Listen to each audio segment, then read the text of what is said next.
1 Coríntios capítulo 11, versículo de número 23.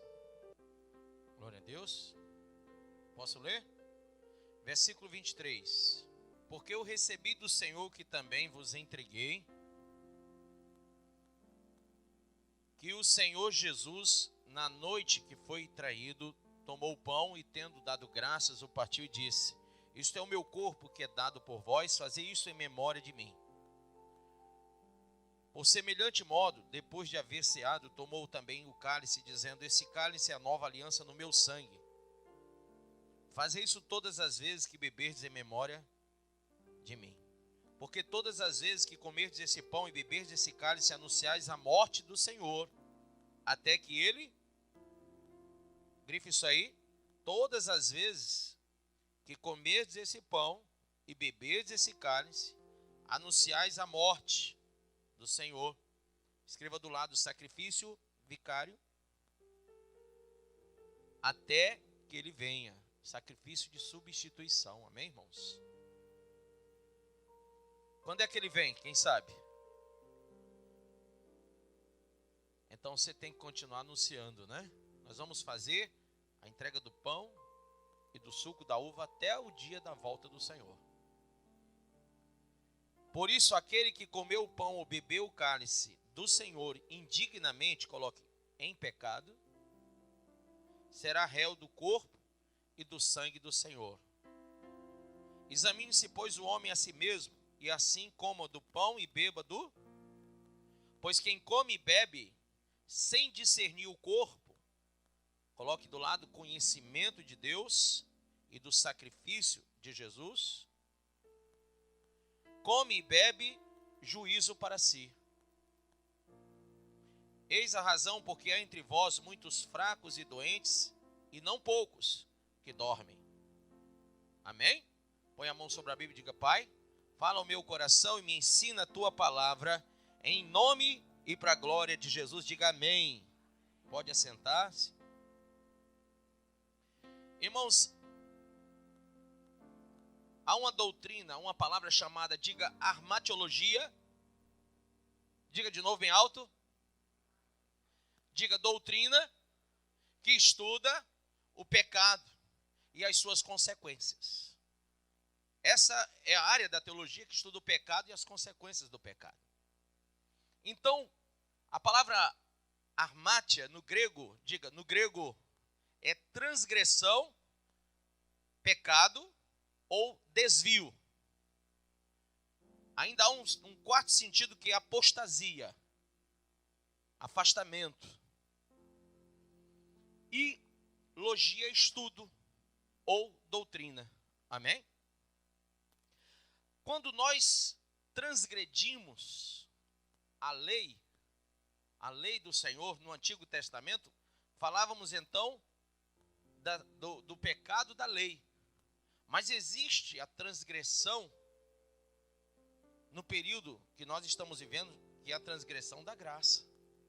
Aqueles que, mesmo já não estando mais debaixo dos rudimentos da lei de Moisés, mas agora desvencilhados da lei e agora recepcionados pela graça de Deus, ainda estão desviados, ainda estão afastados, ainda estão voltados para o pecado. E é por isso que Jesus, abra em Marcos, capítulo 7, versículo 21, Marcos 7, 21. Jesus disse que o pecado nasce no próprio coração do homem.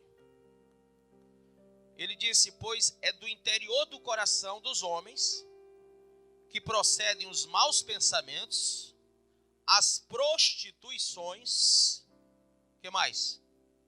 Os furtos, os homicídios, os adultérios, a cobiça, as maldades, o dolo, a libertinagem, a inveja, a blasfêmia, a soberba, a insensatez.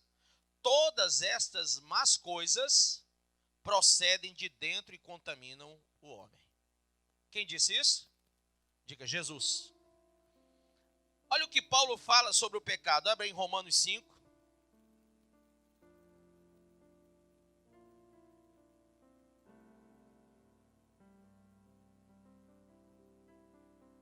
Acharam? Versículo 12. Portanto, assim como por um só homem entrou o pecado no mundo, e pelo pecado a morte, assim também a morte passou a todos os homens, porquanto todos pecaram. Porque antes da lei, já estava o pecado no mundo. Mas onde não há lei, o pecado não é levado em conta. No entanto, a morte reinou desde Adão até Moisés, mesmo sobre aqueles que não pecaram, à semelhança da transgressão de Adão, o qual é figura daquele que havia de vir. Quando Paulo está dizendo isso, ele está falando que o pecado, ele tem uma origem genética. E por que isso? Porque ele vem como herança de Adão, do pecado de Adão. Quem lembra quando Adão pecou lá no Éden? Você lembra quem estava lá junto com ele e Eva? Havia uma terceira pessoa lá, quem era? Na hora do pecado? Satanás, o diabo, estava lá. E quem foi Satanás? Satanás foi que deu origem ao pecado no universo.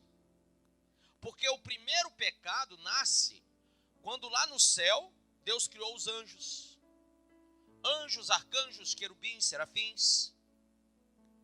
Quando Deus cria os anjos, um certo querubim, ele viu a sua beleza, está lá no livro do profeta Ezequiel.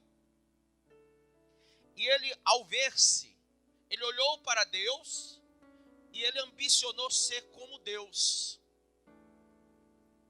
E aí, amados, segundo o Apocalipse capítulo 12, você vai ver isso, ele reuniu a terça parte dos anjos consigo e causou uma grande rebelião no céu.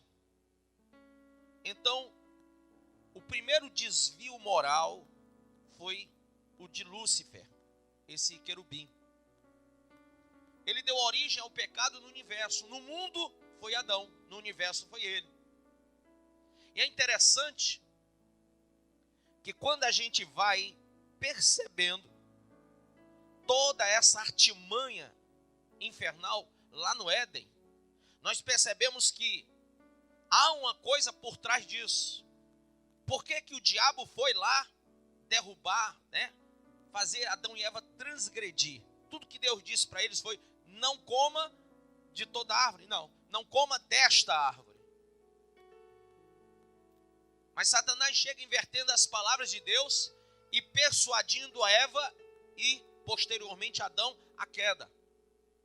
Agora, é interessante que nós saibamos que quando Deus criou os anjos, ele deu aos anjos, foi a primeira criação de Deus, deu o livre-arbítrio. E com o livre-arbítrio os anjos se rebelaram contra Deus. Quando criou o homem, e o homem foi a segunda criação que Deus deu o livre-arbítrio, aos animais não existe esse direito de escolha, mas Deus deu aos anjos e deu aos homens. Então, quando o diabo percebeu que já não tinha mais aquela glória de outrora, que já não tinha mais possibilidade nenhuma de aliançar-se com Deus por causa da sua rebelião, até quem o chame de cão, porque cães são aqueles que se rebelam contra Deus.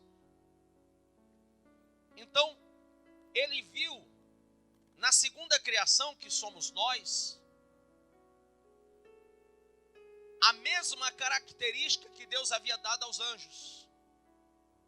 Se Deus não tivesse dado a nós o livre-arbítrio, então ele não teria tido oportunidade de tentar Adão e Eva. Mas como Deus nos fez a sua imagem, a sua semelhança, e colocou Adão e Eva em um local esplêndido, um paraíso chamado Éden,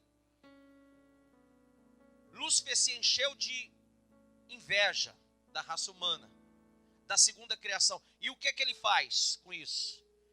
Ele diz: olha, eu tomei minha decisão e me rebelei contra Deus e me tornei o que eu sou hoje. Da mesma forma, vou fazer ao homem a proposta que fiz aos anjos. Vou tirá-los da presença de Deus com a desobediência, com a rebelião, com a rebeldia, com o desvio, com a apostasia. E assim o homem cai no pecado, se rebelando contra Deus. Irmãos, é interessante que eu até gostaria de passar esse pensamento para vocês. Um homem chamado Edward Hawkins, ele define o pecado da seguinte forma. Diga: em função do pecado, nascemos em um mundo de rebeliões contra Deus. Diga: o pecado toma espaço e arrasta multidões como uma correnteza, ao contrário da presença de Deus.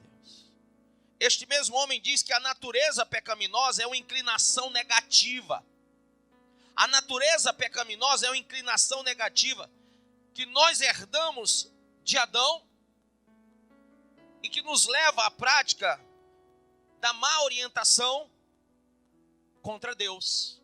Então você vê essa briga de ideologias no mundo, e eles falam de orientação sexual e etc, etc. Estão profanando o corpo, estão profanando a mente, estão profanando a alma.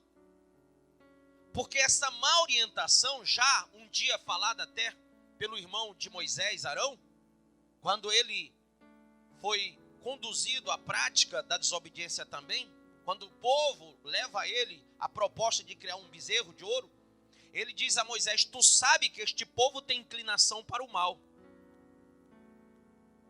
Então, o pecado é uma inclinação para o mal. E o apóstolo Tiago, abra aí em Tiago 1. Quem achou? Ninguém sendo tentado, diga: sou tentado por Deus. Porque Deus não pode ser tentado pelo mal e ele a ninguém tenta. Cada um, porém, é tentado quando atraído e engodado pela sua própria o quê? Concupiscência. Desejo, escreva do lado. Desejo lascivo. Desejo eptêmico. Desejo para o mal. Inclinação maligna. Então a concupiscência, havendo concebido, ou seja, a inclinação para o mal, havendo concebido, dá à luz o pecado. E o pecado, sendo consumado, gera o quê? A morte. Abra agora em Romanos 6, versículo 23. Porque o salário do pecado é a morte, mas o dom gratuito de Deus é o quê, pessoal? A vida eterna em Cristo Jesus, nosso Senhor. Então eu entendo no Novo Testamento que o pecado é um mal impregnado, diga, um mal impregnado na própria natureza humana. Essa natureza pecaminosa do homem que mantém ele cativo, segundo muitos teólogos, é uma coisa que fica impregnada no homem, mantém ele cativo e longe de Deus, em total rebelião à santidade de Deus. Nós temos que entender essas verdades, essas máximas, porque foram muitos anos que se passaram para que a natureza do homem fosse trabalhada a fim de que houvesse uma salvação para a raça humana. Quando o homem pecou no Gênesis, lá no Éden, a primeira pregação de Deus foi justamente amaldiçoando a serpente, declarando a sua derrota, declarando que ela seria pisada a cabeça. Essa foi a primeira pregação do Evangelho. Foi lá no Gênesis, onde Deus diz ao diabo que ele já perdeu e que ele não vai ficar com a natureza humana, que ele não vai ficar com a raça humana, que o homem não vai ser entregue nas mãos dele. Ele tirou a terça parte dos anjos. Hoje são seres demoníacos. E da mesma forma, ele quer fazer com a raça humana toda, irmão. E Deus ali entra em ato de repreensão ao diabo e diz: olha, você vai perder, porque a partir de hoje eu já te digo que você vai ser pisado, você vai ser pisado. O homem, a raça humana, a mulher, vou colocar entre ela e ti uma ira. A mulher vai te odiar, serpente. E quando ele fala disso, ele fala da igreja. Que a igreja já não vai aceitar, não vai se submeter ao diabo, nem às tentações infernais dele. Mas quando Paulo fala aqui, ele adverte a igreja, a despeito de estarmos vigilantes. Quando essa carta foi escrita, falando da ceia, ele diz que o homem deve examinar-se para não entrar em condenação. Então essa luta constante, onde eu tenho que me examinar, onde eu tenho que me perceber, onde eu tenho que me analisar enquanto pessoa, enquanto cristão, eu tenho que olhar para dentro de mim o tempo inteiro. Eu não posso deixar que a pregação do evangelho se torne vã para mim. Há muitas pessoas que têm consciência do pecado, que têm consciência do juízo. Eu creio que já ninguém pode dizer que não sabe sobre a salvação, porque ela tem sido anunciada pelos 4 cantos da terra. Agora mesmo estou falando aos 4 cantos da terra pela TV. Então é impossível que as pessoas digam que não sabem sobre Jesus e sobre o projeto de Deus para arrancar o homem do pecado, para tirar o homem dessa morte espiritual eterna, dessa condenação que foi trazida por causa do pecado adâmico. E como disse Paulo, pelo primeiro Adão entrou o pecado e pelo segundo veio a salvação. Então nós temos noção disso, todos nós, mesmo aquele que nunca leu a Bíblia, sabe que Jesus trouxe salvação. Eu creio que a mais incrédula das pessoas, ela já conhece o que está lá em João 14,6, que ele é o caminho, a verdade e a vida. Que ninguém vai ao Pai se não for por ele. Eu creio que todos os ateus conhecem João 3,16, porque Deus amou o mundo de tal maneira que deu o seu Filho unigênito para que todo aquele que nele crê não pereça, mas tenha a vida eterna. Então, a gente vê pessoas falando isso em programas de televisão. Sabe, eu já vi pessoas mundanas no meio de uma coisa qualquer que eles estão apresentando em TV ou em rádio, eles dizem jargões que nós falamos na igreja. Eles dizem: o sangue de Jesus tem poder, né? Que Jesus te repreenda, está amarrado, essas coisas que nós evangélicos usamos, eles já falam lá. Até misericórdia. Até misericórdia. Mas infelizmente a raça humana é muito bem descrita lá em Isaías. Quando fala de Israel, está falando da raça humana como um todo. Veja Isaías capítulo 1, verso 2. Ouve, ó céus, e dá ouvidos, ó terra, porque falou o Senhor. Criei filhos e os engrandeci, mas eles se rebelaram contra mim. É a prática do pecado, irmão. O boi conhece o seu possuidor e o jumento a manjedoura do seu dono. Mas Israel não tem conhecimento, o meu povo não entende. A nação pecadora, povo carregado de iniquidade, descendência de malfeitores, filhos que praticam a corrupção, deixaram o Senhor, desprezaram o Santo de Israel, voltaram para trás.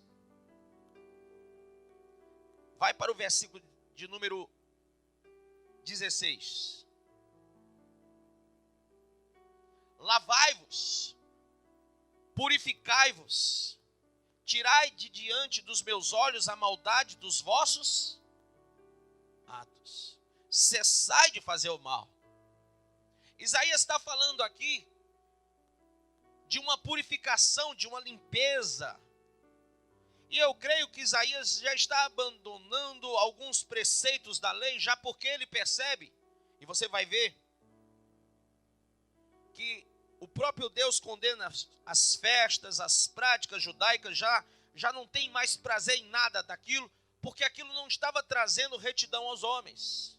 Os homens não eram retos por causa das práticas, das leis, dos cultos levíticos. Nada daquilo estava trazendo retidão à raça humana. Então ele dá uma ordem que as pessoas se lavassem e se purificassem.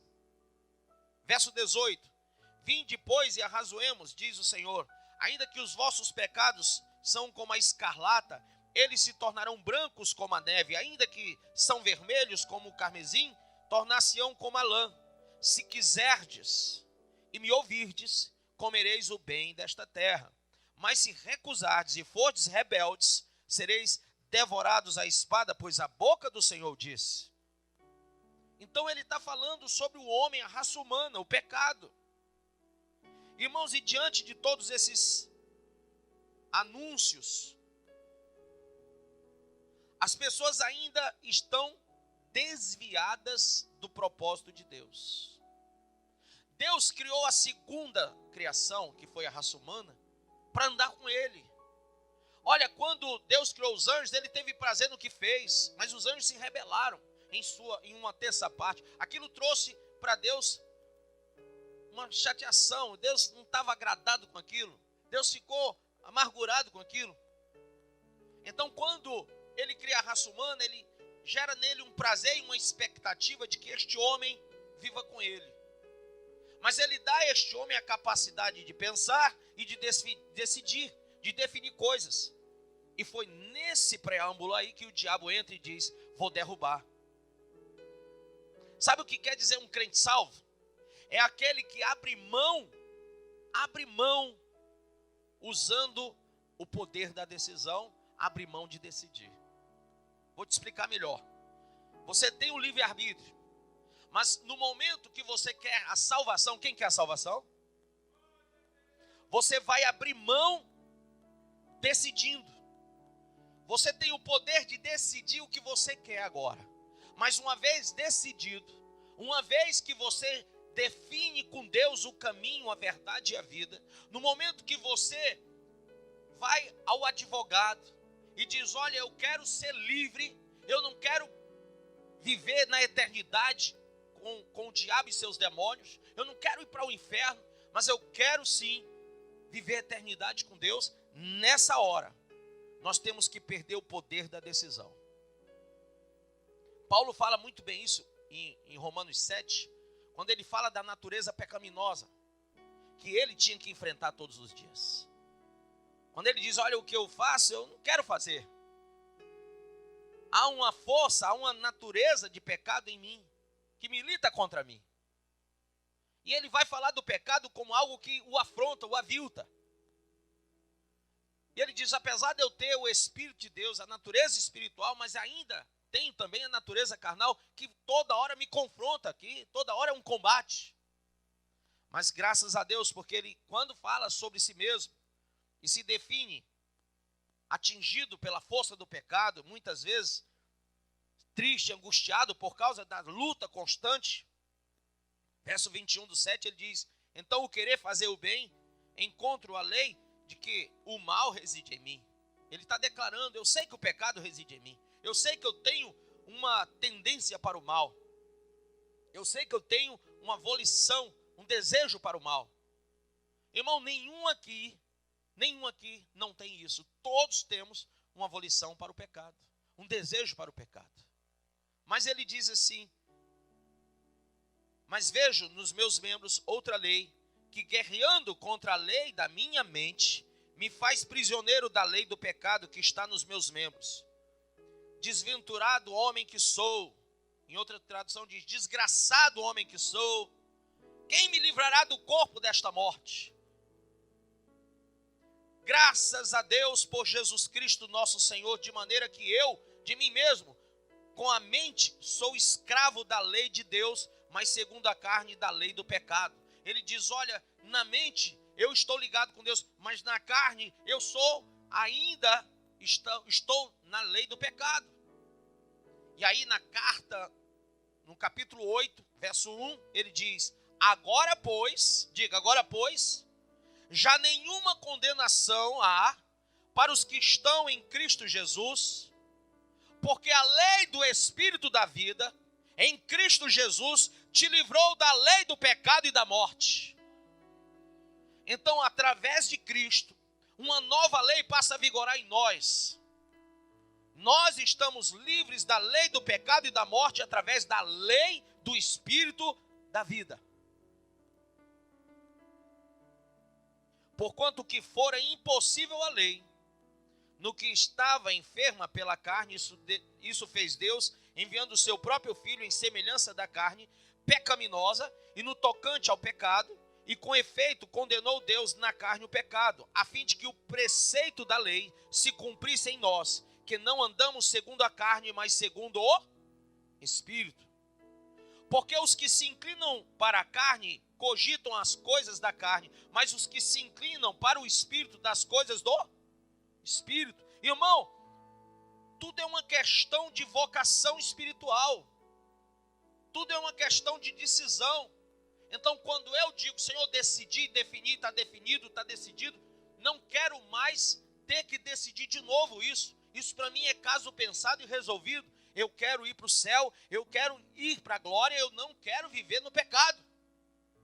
Quando eu defino isso, eu entrego agora o poder decisório, fazendo de Jesus o centro da minha vida, colocando Ele no trono para decisões, as decisões mais severas, mais fortes, mais decisivas, mais compromissadas serem dele em mim e não minha para Ele.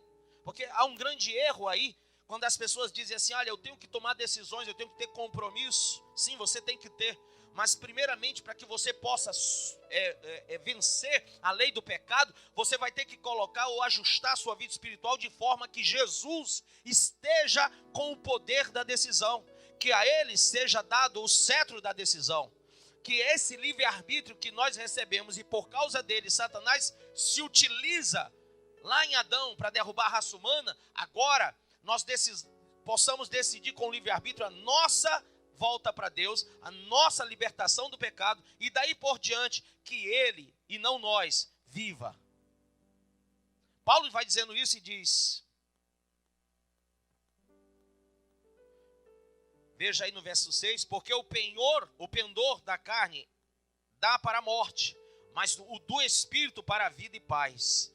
Por isso o pendor da carne é inimizade contra Deus, pois não está sujeito à lei de Deus, nem mesmo pode estar. Portanto, os que estão na carne não podem agradar a Deus. Amém ou não amém? Vós, porém, não estáis na carne, mas no Espírito. Quem crê assim?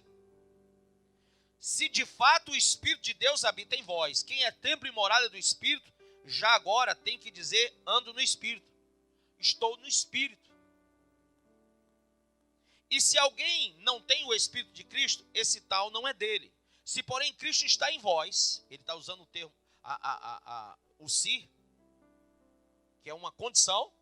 Se porém Cristo está em vós, o corpo na verdade está morto por causa do pecado, mas o Espírito é vida por causa da justiça. Se habita em vós o Espírito daquele que ressuscitou a Jesus dentre os mortos, esse mesmo que ressuscitou a Cristo Jesus dentre os mortos, vivificará também o vosso corpo mortal por meio do seu Espírito que em vós habita. Ou seja, Ele está nos dando a condição de sermos vencedores sobre o pecado, amém? Agora, no verso 12, ele vai falando o que é ser filho de Deus. E diz, assim, pois, irmãos, somos devedores, não à carne, como se constrangidos a viver segundo a carne. Porque se viverdes segundo a carne, caminhais para a morte. Mas se pelo Espírito mortificardes os feitos do corpo, certamente vivereis. Quem quer fazer isso? Pois todos os que são guiados pelo Espírito de Deus são filhos de Deus. Você vai ter que mortificar os desejos, as volições da carne. Eu sei que todos nós somos, todos os dias, convidados ao pecado. Mas, segura essa outra verdade, verso 15. Porque não recebeste o espírito de escravidão. Pastor, eu não consigo. Consegue. Você que tem o Espírito de Deus, quem não tem, pede. Quem não tem, pede. Você não vai vencer o pecado se não tiver o Espírito Santo. Não se engane, não. Uma coisa é você ter ou manifestar uma religião. Outra coisa é você viver e vivenciar o Espírito de Deus na sua vida. A plenitude do Espírito de Deus. E ele diz, porque não recebeste o espírito de escravidão para viveres outra vez atemorizados, mas recebeste o espírito de adoção, baseados no qual clamamos o quê? Abba, Pai. O próprio Espírito testifica com o nosso Espírito que somos filhos de Deus. Ora, se somos filhos, somos também herdeiros, herdeiros de Deus e co-herdeiros com Cristo. Se com Ele sofremos, também com Ele seremos o quê? Glorificados. Quem crê assim diz amém. Então, amados, Deus nos deu capacidade para vencer. Abra em Hebreus capítulo 10.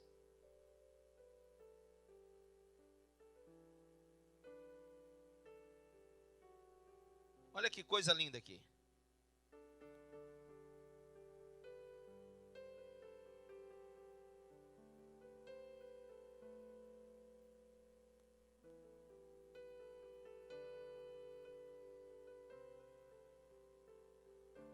Sabe quem vence o pecado? Aquele que entende que tem poder para isso. Gente, o pecado, ele vai roubar a sua paz, sim ou não? O pecado, ele quebra a sua comunhão, sim ou não? Quando uma pessoa está no pecado, ela tem vontade de ir para a igreja? Ela tem vontade de ler a Bíblia? Tem vontade de orar? De evangelizar? Não. Nem de chegar perto do pastor. A primeira coisa que ela faz é ficar bem longe. Pecado quebra comunhão, koinonia. Pecado tira a sua coragem de vencer Satanás. O pecado, ele tem essa característica de levar você a uma morte espiritual, um aprisionamento. E eu vou já mostrar isso na carta aos Hebreus. É importante que você entenda que o pecado fecha a porta celestial para você. Destrói em você a glória que Deus queria manifestar através da sua vida. Quantos aqui imaginam o quanto Deus pode ser glorificado através de você? O quanto Deus quer usar você para salvação? Diga, salvação, perdão, justificação, resgate, vida eterna, paz e a certeza de uma comunhão com Deus.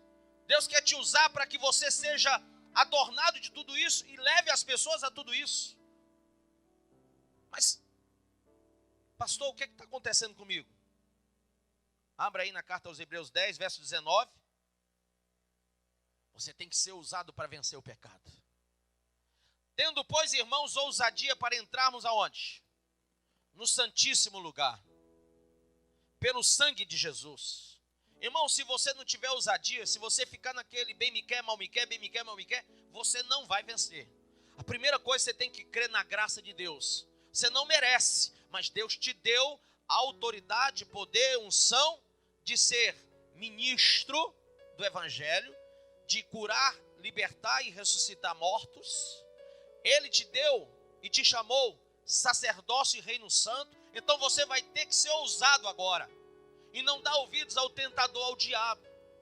Não dá ouvidos. Lá em Apocalipse 12 diz que nós vencemos o dragão, a antiga serpente, pela palavra do testemunho e pelo sangue do cordeiro. Então você vai ter que se encher da palavra e do sangue para que você possa perceber quem você é e qual é o seu chamado agora pela graça de Deus. Ele diz, pelo caminho que ele nos inaugurou, o caminho novo, diga novo e vivo, através do véu, isto é, da sua carne, e tendo um grande sacerdote sobre a casa de Deus, cheguemos-nos, diga, com verdadeiro coração. Você vai ser agora, irmão, chegue-se com verdadeiro coração, inteira certeza de fé, diga, inteira. Não é meia, é inteira. A gente gosta muito dessa palavra meia, principalmente quando entra em uma condução, quando vai num cinema. Mas, irmão, com Deus, e para Deus, e por Deus, tem que ser inteira. Inteira certeza de fé, tendo o coração purificado de má consciência. Se eu ando no pecado, a minha consciência é má. Eu não consigo purificar meu coração de má consciência se eu fico o tempo todo na prática do pecado. Sabe, eu sei o que você está passando, porque, meu irmão, são 40 e tantos anos de evangelho, eu sei. Não é fácil. Ao jovem, ao adolescente, ao junior, ao adulto, ao idoso, eu sei que não é fácil. O idoso eu falo aqui do Dantas, mas o resto eu sei. Eu sei que não é fácil. Por que não é fácil? Porque eu também sou e fui e tenho sido e serei até o último dia da minha vida, se Jesus não me arrebatar ainda durante esse nosso período de vida aqui. Eu sei que serei tentado até o último instante. Então o que é difícil para você é difícil para mim. Não tem essa coisa de o casado é mais tentado do que o solteiro. Não, o casado é tentado para o adultério, o solteiro é tentado para a prostituição, meu amigo. Não tem camuflagem nenhuma, a não ser a armadura de Deus que está lá em Efésios. Quando eu resolvo me revestir dela, quando eu resolvo me adornar com aquilo que Deus me deu, quando eu resolvo me adequar à vontade divina, ele diz: purificado de má consciência. Você tem se purificado da má consciência? Ou será que a sua consciência está cauterizada e você já não sente mais a dor da prática do pecado? E o corpo lavado com água limpa. Retenhamos inabalável a confissão da nossa esperança, porque fiel é aquele que fez a promessa. E aqui ele diz uma outra profunda verdade. No versículo de número 26. Você que conhece a verdade, quem conhece a verdade, levanta a mão. Ele diz: porque se voluntariamente continuarmos no pecado, depois de termos recebido o pleno conhecimento da verdade, já não resta mais sacrifício pelos pecados. Isso é o texto mais doído, mais ardido, mais dolorido que eu li na minha Bíblia. É que foi nessa hora que a carapuça caiu. Foi a hora que a casa caiu para mim. Foi quando eu pensava que eu estava me enganando ou enganando Deus, e eu percebi que eu estava sendo enganado pelo diabo. Eu estava como um crente de meia pataca, de meia tigela, um crente sem compromisso de fidelidade e lealdade com Deus, na prática do pecado, indo para a igreja achando que os meus atos religiosos podiam justificar a minha vida cristã. Mas esse texto me abriu os olhos, porque ele diz que eu não posso ser voluntário para a prática do pecado. Eu não posso, sabendo que é pecado, fazer aquilo, irmão. Quem sabe o que é pecado e o que é santo? Levanta a mão. Todos sabem, sim ou não? Olha para o irmão e diga assim: você sabe. Diga assim: você sabe mesmo. O outro vai dizer: eu não li a Bíblia. Não importa, mas você sabe. Sabe o que você sabe? Você tem uma coisa chamada consciência. E se você não sabe, essa consciência é uma pequena, é um dom que você tem. É um dom, você diz que não tem dom, mas tem. De revelação. Que vem direto de Deus para você. Ele te revela tudo. Então quando você faz o certo, você se alegra. Quando você faz o errado, você se entristece. Não é verdade? Porque Deus te deu esse dom de se auto-revelar. Lá em 1 Coríntios 2, diz que só conhece o homem e o espírito que nele está. Então Deus nos deu um espírito de revelação pessoal. Eu sei quem eu sou, eu sei o que eu quero, eu sei o que eu penso, eu sei o que eu faço, eu sei por que eu faço, eu percebo todas as coisas em mim. Um dia Davi até disse assim: Senhor, vê se há em mim algum caminho mau. E Paulo responde: o homem conhece o próprio homem. A gente não precisa pedir a Deus para ver se tem algum caminho mau, não, porque nós já sabemos o que está errado. Nós sabemos qual é a área da nossa vida que tem sido atacada pelo diabo, pelo inferno. Aquilo que nós temos dado entrada, dado lugar. Quando a Bíblia diz não deis lugar ao diabo, mas muitas vezes, irmão, nós nos adornamos com coisas das trevas. Vivemos num período em que o homem, o cristão, cada dia mais ele quer se acochambrar, ele quer se aprofundar nas coisas que são do mundo. Essa coisa de ser moderno, de não deixar que, sabe, isso aí é religiosismo, e esse religiosismo fica querendo me esganar. Eu não quero deixar isso, eu quero viver em paz, eu quero viver do jeito que eu acredito ser o melhor jeito. Irmão, você não pode fazer isso, porque o controle tem que ser de Cristo. E o único jeito de ir para o céu é através dele.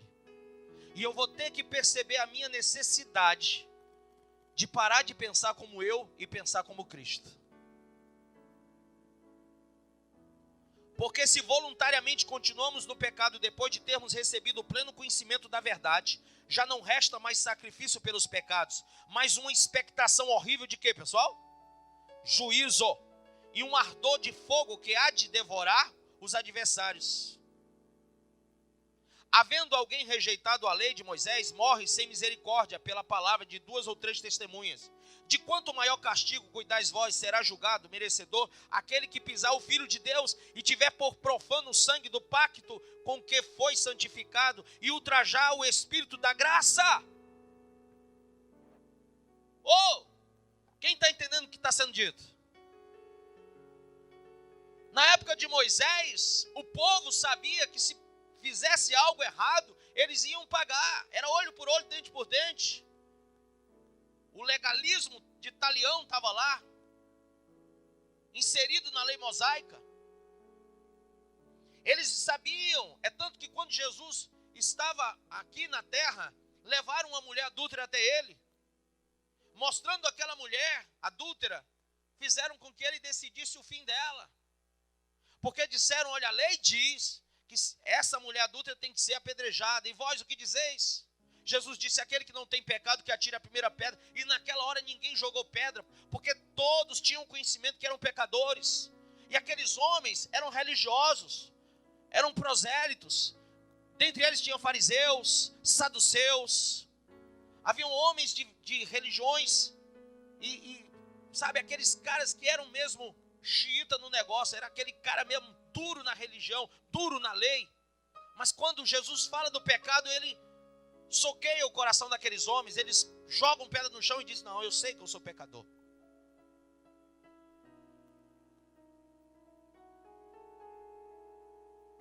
Importa primeiro que você entenda que você é um pecador. Como disse Paulo, um miserável pecador. Um miserável pecador. Mas ele fala, verso 29, de quanto maior castigo cuidais vós, será julgado, merecedor aquele que pisar o Filho de Deus e tiver por profano o sangue do pacto com que foi santificado e ultrajar o Espírito da graça. Quando você recebe Jesus, você recebe o Espírito, você recebe o sangue do pacto da nova aliança. Irmão, você não pode continuar na prática do pecado mais. Pois conhecemos aquele que disse, minha é a vingança, eu retribuirei, e outra vez o Senhor julgará o seu povo. Amém?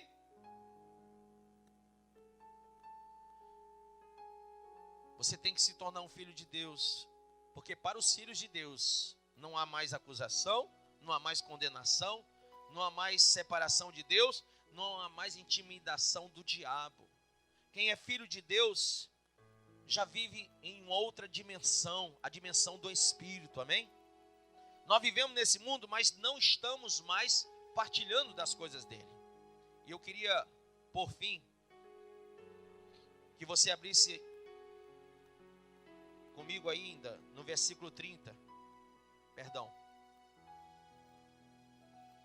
Não é o 30, deixa eu ver aqui.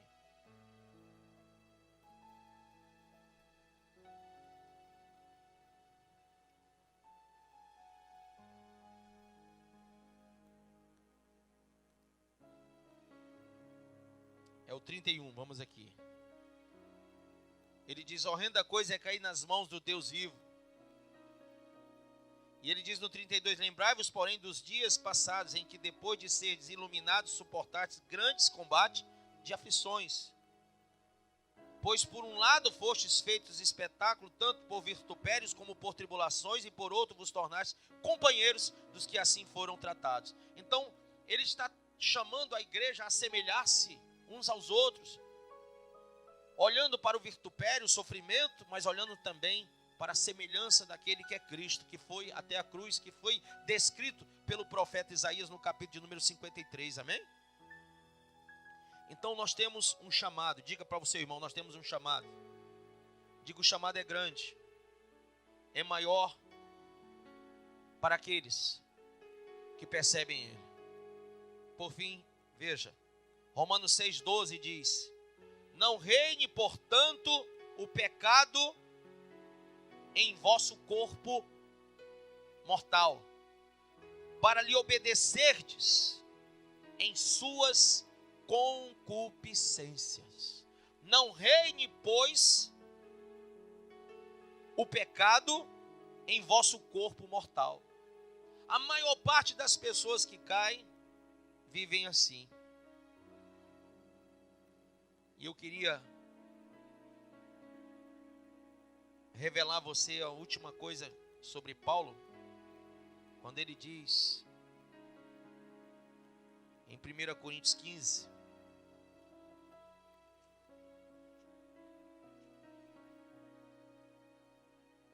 ele diz assim: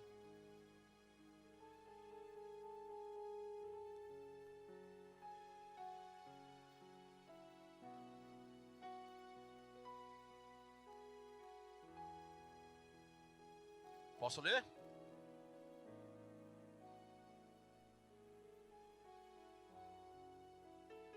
Verso 33. Não vos enganeis, as más conversações corrompem os bons costumes. Influência, as más influências. Você anda com quem? Fala com quem? Se assemelha com quem? E ele diz: tornai-vos a sobriedade. Sabe, eu fico irritado quando alguns irmãos aqui começam a definhar na fé. Porque antigamente, quando eu iniciei o pastoreio, não tinha Facebook, WhatsApp, essas coisas, né? Então, a pessoa fazia, mas ninguém se descobria tão fácil assim. Chegava já né? Mas agora, o diabo é tão sagaz que quando o cara vai cair, o diabo já avisa. Como é que ele faz? A pessoa reúne 2, 3, 4 amigos do mundo, começa a sair com eles, a pessoa bate foto com os amigos do mundo. Se é aquela mulher, ela bate foto já seminua numa praia ou numa balada qualquer dessa. A pessoa, ela já posta no Face, já vai para os grupos de WhatsApp, ela começa a mostrar com quem ela está andando. E a Bíblia condena, porque essas pessoas vão corromper aquele que já está por um fio. Por que quando alguém sente que está sendo tentado, que está sendo, sabe, que o diabo está querendo aprisioná-lo no pecado, por que ela não corre para Deus? Não vem para o pastor, não corre para a oração, não abre um jejum, não entra numa consagração, não. Ela se afasta da igreja, se afasta dos amigos da igreja, dos irmãos, se afasta do pastor, começa a andar com quem não presta, começa a fazer o que não deve, ainda posta isso tudo.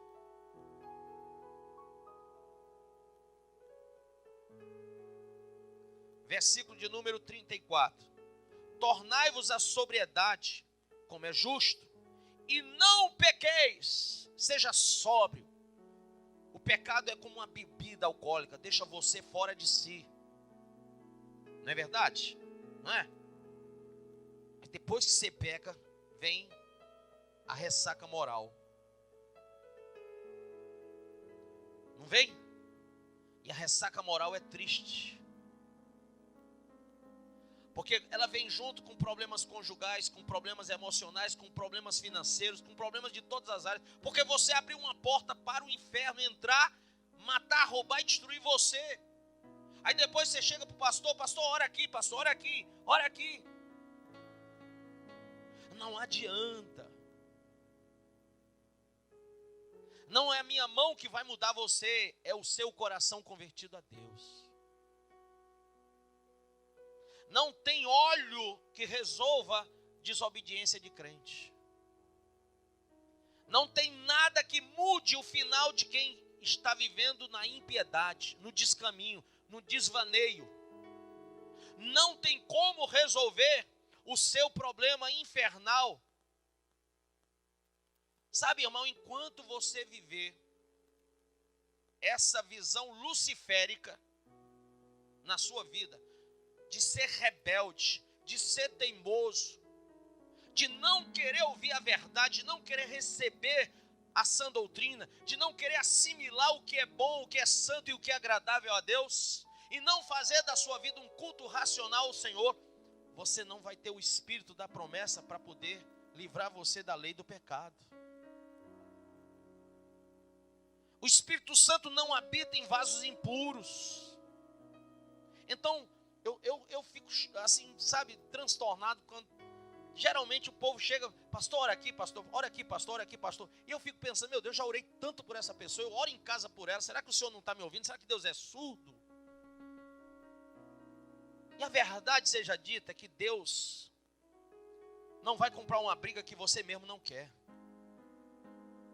Você mesmo jogou a toalha, você mesmo deixou o diabo vencer.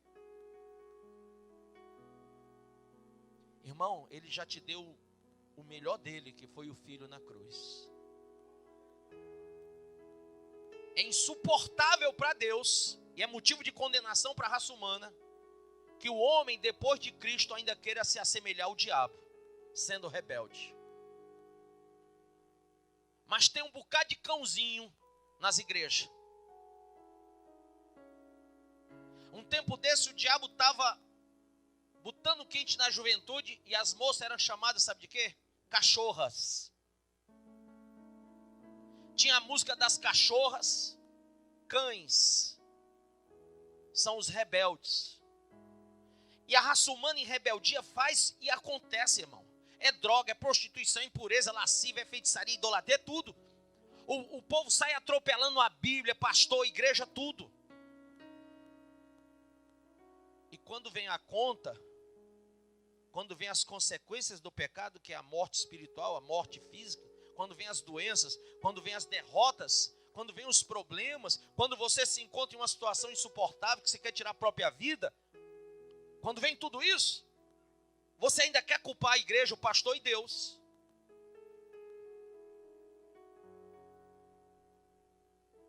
Volte para Deus hoje. Amém? Volte para o Senhor agora.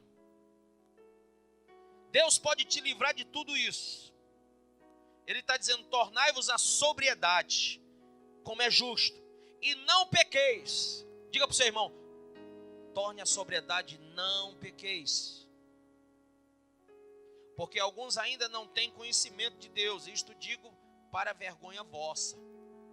Tem gente que ainda não conhece Deus, por quê? Porque os crentes, os cristãos, deveriam ser muito mais cristãos, e não são. Ficam na prática do pecado envergonhando Deus. Estou fraco, estou triste, estou angustiado, estou depressivo. Crente não é para andar assim não. Ontem eu fui na casa de uma crente. Quando eu chego lá, a mulher parecia assim um zumbi. E o marido dela é um pastor de outra denominação evangélica. Eu estava com a minha querida mãe. E aí aquela mulher olhava assim para mim, mas ela olhava, parece que estava no outro tempo, no outro plano. Eu disse, ela está endemoniada, ou então ela cheirou alguma coisa. E aí fiquei olhando para aquela mulher e eu disse, ô pastor, que é o marido dela, o que é que a sua esposa tem? Essa mulher está com o olhar perdido. Ele disse, na frente da mulher, ele disse, ela está tomando uns remédios para depressão. Está tomando os remédios para depressão.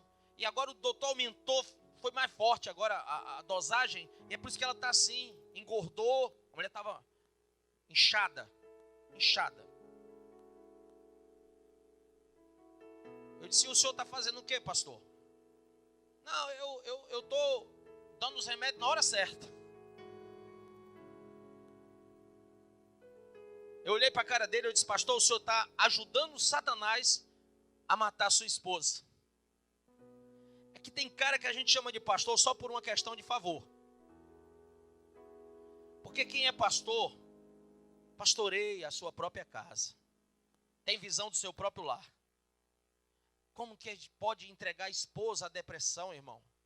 Se o Espírito de Deus está naquela mulher, ela não pode viver a depressão, amém ou não amém? Irmão, a gente pode se angustiar com coisas da vida, mas depressão não entra em nós. Nós não podemos viver esse negócio de vou tomar remédio para depressão, vou tomar remédio calmante para depressão. Para com isso. Se você tomar um pouquinho só da presença do Espírito Santo, acaba a depressão. Tudo aqui que a gente passa, a gente pode vencer com a presença de Deus. Amém? Inclusive as tentações para o pecado. Porque a graça não vai aumentar se você continuar na prática. O que vai sobrar para você é juízo. Então, hoje, que você viva para Cristo e que Cristo viva em você. E se Ele viver em você, as coisas do pecado vão passar na tua vida.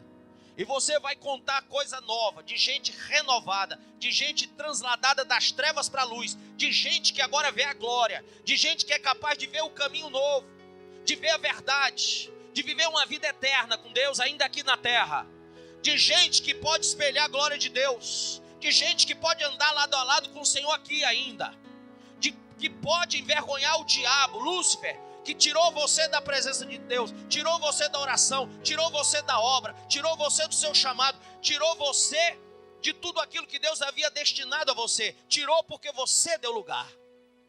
Agora, volte para o Senhor, se levante e deixe Deus novamente agir na graça na tua vida.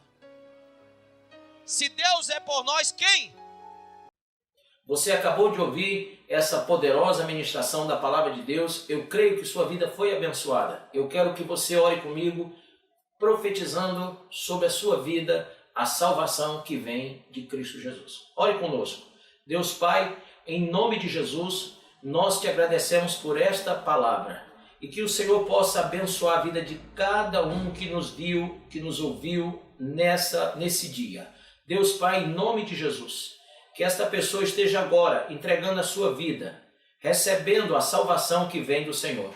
Pois assim, Pai, nós profetizamos salvação, cura, libertação, em nome do Pai, do Filho e do Espírito Santo de Deus. Amém.